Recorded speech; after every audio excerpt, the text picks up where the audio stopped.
Herkese merhaba, kanalıma hoş geldiniz. Arkadaşlar bu videomda sizlerle yine çok güzel bir lif çalışacağız. Uzun bir lif çalışacağız bu sefer.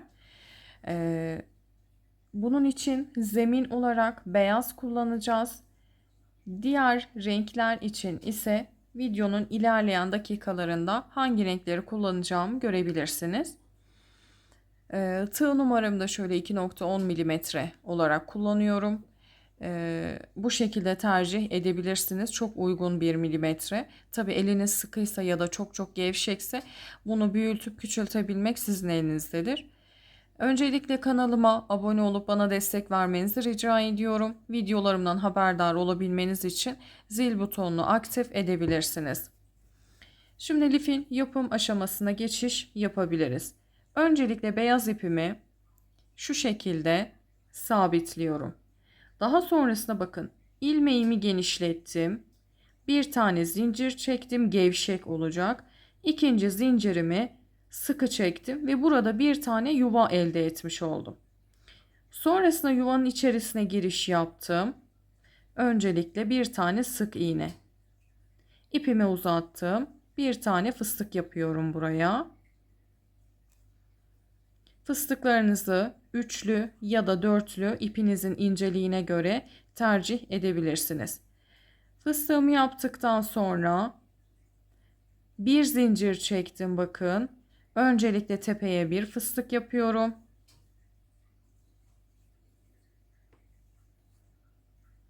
Tığımın başına doladım, fıstığı kapatmadan dibine tekrardan batarak bir fıstık daha yapıyorum.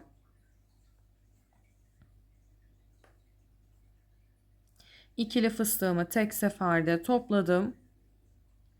İlk sıramda şöyle bir üçgen, yani bir tane yatık fıstık elde etmiş olduk. Bakın. Şimdi bunu bu şekilde ters çevirdim. Öncelikle bir tane fıstığımı yapıyorum ve kapatıyorum.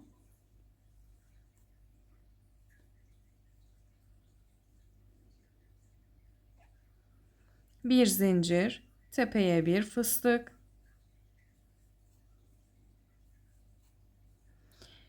Dibine bir fıstık. Tekrar tığımın başına doladım. Şuradaki yatık fıstığımızın sol tarafına da batarak bir tane daha fıstık buradan elde etmiş olacağız. Şu an tığımda 3 adet fıstığım var. Üçünü tek seferde topladım. Bir zincir çektim. Şimdi arttırma yapacağımız bölüme geldik. İpimi uzattım. Yine tepeye bir fıstık yapıyorum. İlmeğimi aldım. Dibine battım. Bir fıstık yapıyorum. İki fıstığımı tek seferde topladım.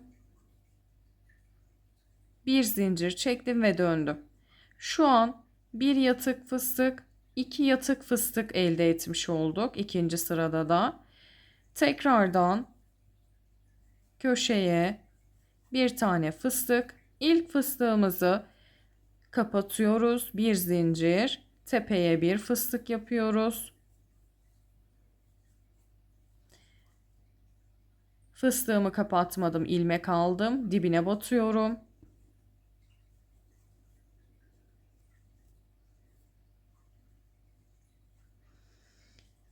Tığımı aldım. Karşı tarafa batıyorum.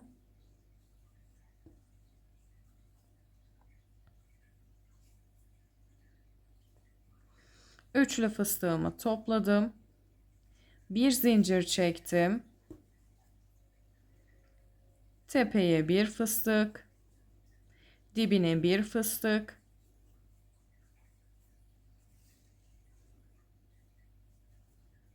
Karşıya bir fıstık yapıyorum. İkinci üçlü fıstığımı topladım. İki tane yatık fıstığımı bu sırada arttırma yaptığım için üçlü fıstık olabilmesi adına sıra sonunda arttırma işlemini yapıyorum. Tepeye bir, dibine bir. Her sırada aynı mantıkla arttırma işlemlerimizi gerçekleştirelim. Her sırada bir tane yatık fıstık fazlalaşacak. 1, 2, 3. Bir sonraki sırada 4 tane yatık fıstık elde etmiş olacağız. Artırmalarımızı bu şekilde devam edelim. Artırmalarımızı bu şekilde devam ettik. Yani burada ben 1, 2, 3, 4, 5, 6, 7, 8, 9, 10, 11, 12, 13, 14, 15, 16, 17, 18 fıstık olana kadar artırmalarıma devam ettim. Şimdi baklava dilimi oluşturabilmek adına eksiltmelerimizi yapmaya başlayacağız artık. Eğer 18 yatık fıstık sizin için yeterli değilse devam edebilirsiniz ya da daha az da yapabilirsiniz. Tamamıyla sizin tercihinize kalmış olan bir durum. Şimdi artırma yaparken ilk fıstığımızı her sırada kapatıyorduk. Eksiltme yapacağımız için ilk fıstığımızı kapatmayıp tığımızın başına bir tane doladık. Bir tane fıstığı buraya yapmıştık. Bir de sol tarafa yapıyoruz. İkili fıstığımı topladım. Bir zincir. Şöyle bir tane üçgen elde etmiş olduk. Şimdi tepeye bir fıstık, dibine bir fıstık, karşıya bir fıstık yapıyoruz. Alt sırada yapmış olduğumuz üçlü fıstıkları burada yine sıranın sonuna kadar devam edelim. Sıra sonuna kadar üçlü fıstıklarımızı toplayarak devam ettik. Son kalan fıstıklarımı da tamamlayacağım. Alt sırada son üçlü fıstığımızı yaptıktan sonra 2 tane fıstık yaparak ikili fıstığı tek seferde topluyorduk artırma yapabilmek için. Şimdi burada son üçlü fıstığımı topladıktan sonra herhangi bir işlem yapmadan arka yüze döneceğim. Bakın son üçlü fıstığımı topladım. Bir zincir çektim ve döndüm. Tığımın başına doladım. Bir tane fıstık buraya, bir tane de karşı tarafa.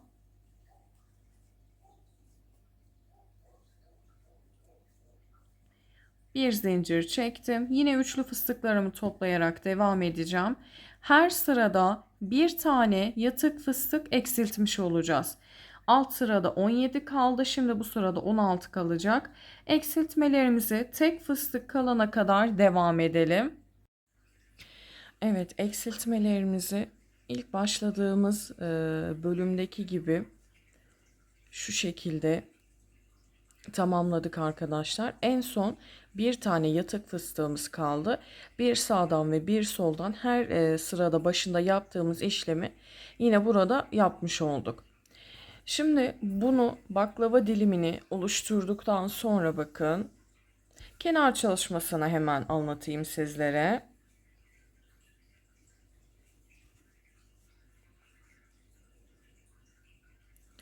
Kenar çalışmasındaki fıstıklarımızı ben her zaman beşli olarak yapıyorum. Daha dolgun durabilmesi için ipimi uzattım. Bakın iki fıstığın arasına batıyorum. 3, 4 ve 5. Fıstıklarımı kapattım. 1, 2, 3 zincir dibine geldim. Tığımın başına dolamadan sık iğne yapıyorum. Sonrasında 1, 2, yine 3 zincir çekiyorum. Karşı iki fıstığın arasına batıyorum. Yine 1, 2, 3, 4 ve 5. Fıstığımı yaptım, kapattım. 1, 2, 3 zincir çektim. Dibine geldim. Sık iğne yaptım. 1, 2, 3 zincir çektim. Karşı iki ara fıstığına battım. Yani iki fıstığın arasına. Bu şekilde kenar çalışmanızı bir fıstık 3 zincir aşağıya, sonra 3 zincir karşı tarafa geçerek kenar çalışmamızı bu şekilde tamamlayalım. Kenar çalışmasını yaptıktan sonra yeşil ipimizi alıyoruz. Şimdi 1, 2, 3, 4, 5, 6, 7, 8, 9, 10, 11, 12'li olan fıstığın tam ortasından 1, 2, 3, 4, 5, 6, 1, 2, 3, 4, 5, 6. Bakın şu yıldızın ortasından batıyorum ve şöyle çıktım. Öncelikle şunu tığıma sabitliyorum.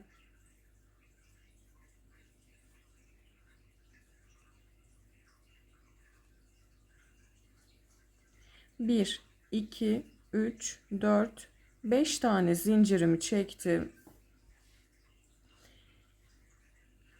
Sonraki yıldızın ortasına batıyorum.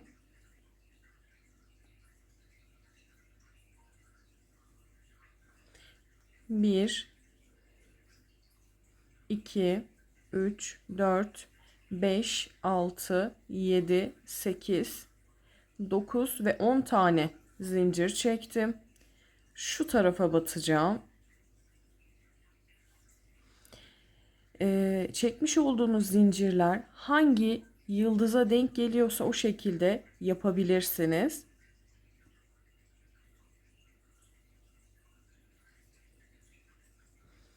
Sonra bir tane zincir çektim ve sık iğne yaparak aşağıya kadar iniyorum.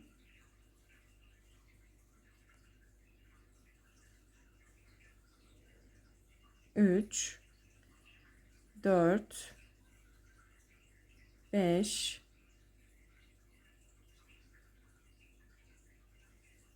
6, 7, 8, 9,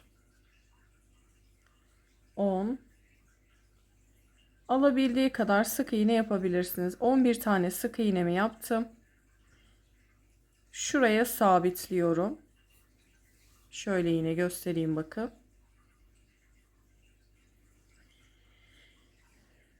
Şimdi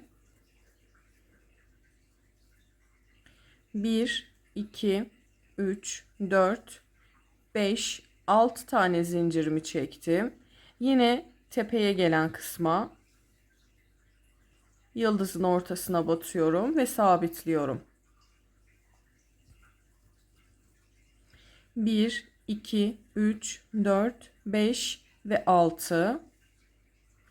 Bu tarafa batacağım bu sefer.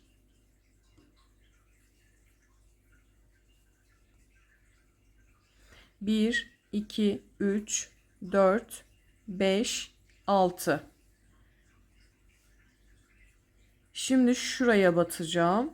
Dediğim gibi denk gelen yerlere bunları sabitleyebilirsiniz. Şimdi çevirdim. Bir zincir. Öncelikle şuradaki çekmiş olduğum zinciri sık iğne ile dolduruyorum. 6 adet zincir çekmiştik. 4, 5, 6, 7, 8 tane zincir yaptıktan sonra sabitledim.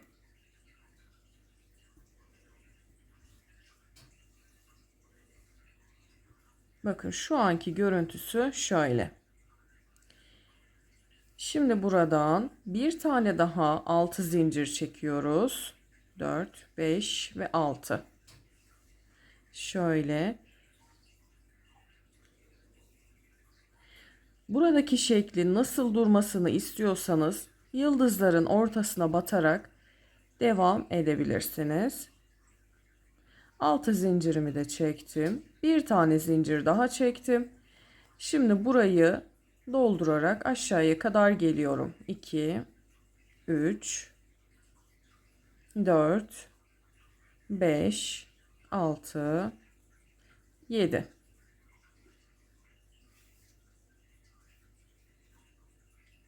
Geldim. Yine sabitliyorum. Şöyle yine göstereyim. Şuradan 2 tane bölüm çıkardım. Şimdi sık iğne yaparak buraya kadar devam edeceğim. Aşağıya kadar geldikten sonra burayı kapattım. Yine 6 adet zincirimi çektim. Şöyle dik bir şekilde yine uzatıyorum. Denk gelen yerine.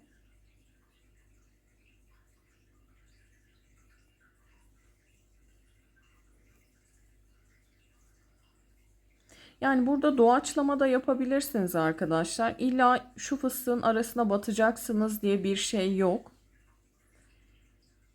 2, 4, 5 ve 6 tane zincirimi çektim. Yine buradan şöyle öncelikle sabitleyeceğim.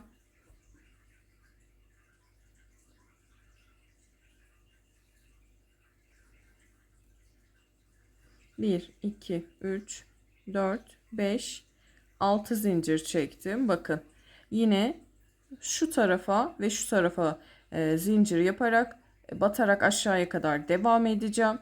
Sık iğne tekniğiyle, göstermiş olduğum teknikle. Sonra yine sık iğne yaparak buraya kadar geleceğim. Yine 6 zincir çekerek bir dal da bu taraftan oluşturacağım ve bir tane de bu taraftan oluşturduktan sonra bu şekilde bunu da tamamlamış olalım. Evet, yukarıya kadar devam ettim arkadaşlar. Şuradaki tekniği aynı şekilde 3 adet daha ekleyerek toplamda 4 adet yaptım. Şurası da tekli oldu. Şimdi yukarıya kadar yine 6 zincir çekerek devam edeceğim. Ve aşağıya kadar sık iğne yapmayı göstereceğim. 1, 2, 3, 4, 5 ve 6 zincirimi çektim. Bakın şimdi şuraya sabitleyeceğim. Sonra sık iğne yaparak aşağıya kadar devam edeceğim. Şöyle göstereyim. Denk gelen yere sabitliyorum.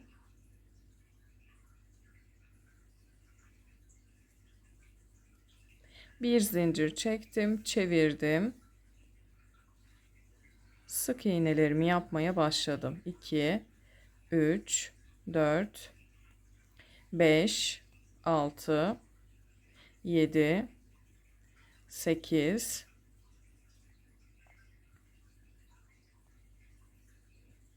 ve sabitliyorum buraya. Şimdi aşağı kısma geçtim. Yine sık iğnelerimi yaparak devam edeceğim. Bu şekilde. Aşağıya kadar devam edelim. Şimdi yeşil bölümümüzü tamamlamış olduk.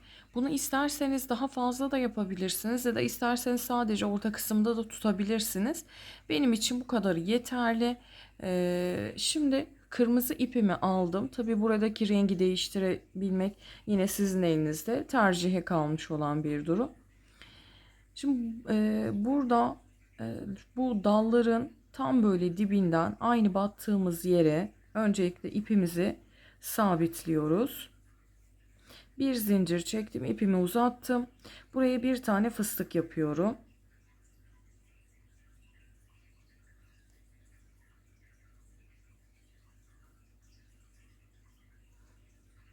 Buradaki fıstıklarımı dörtlü yapacağım. 1, 2, 3 ve 4 zincir çektim. Geldim, dibine battım ve kapattım. Bir zincir çekiyorum, ipimi uzattım, yine bir fıstık yapacağım buraya.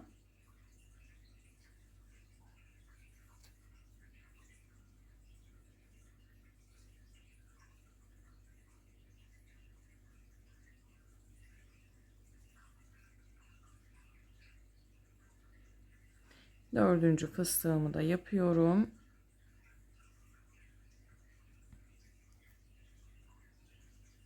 Fıstığımı kapattım. 1, 2, 3, 4 zincir çektim, dibine batıyorum. Bir zincir çekiyorum ve ipimi buradan kopartıyorum. Şöyle bakın. Her bir bu dalın bittiği yere bu şekilde tomurcuklarımızı da yapalım.